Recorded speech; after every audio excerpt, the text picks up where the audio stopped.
好，大家好，今日我同大家睇一隻勒寬4002022年船，咁係非常之新淨，用咗唔夠10次船冬自用，啱啱咧係放出市場出租嘅。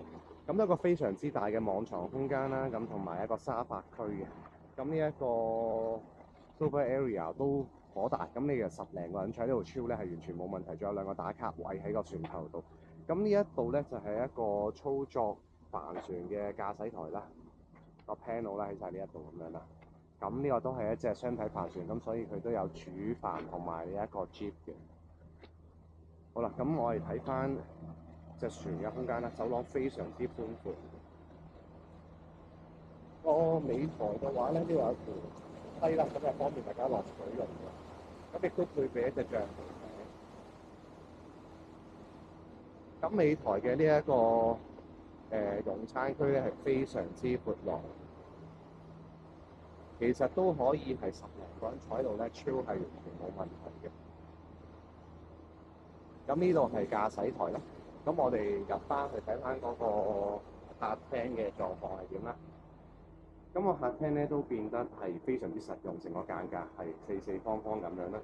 咁個飯廳咧都係埋齊㗎啦。咁爐具有焗爐啦，微波爐咧都喺齊晒度。咁爐頭都有嘅，係啦，水位啦、雪櫃啦，全部都有齊。咁我哋呢一邊咧就有啲充電嘅區域啦、卡拉 OK 啦、電視啦、音響啦，全部都有齊㗎。咁其實全船都配備標準嘅音響㗎啦，已經。OK， 好，咁我哋帶大家睇下啲房先啦。咁我哋呢一邊咧就係主人房嚟嘅。主人房就有張相當之大嘅床啦。咁而呢一個係一個書房區，淋浴間都係非常之闊落嘅，呢個位都係。OK，咁另外一邊咧，其實佢都係會有一個相同嘅設計，咁但係咧就變咗係2間房嘅，呢一度係有。OK，咁呢邊係第一間房咧，都係一張雙人床，係啦。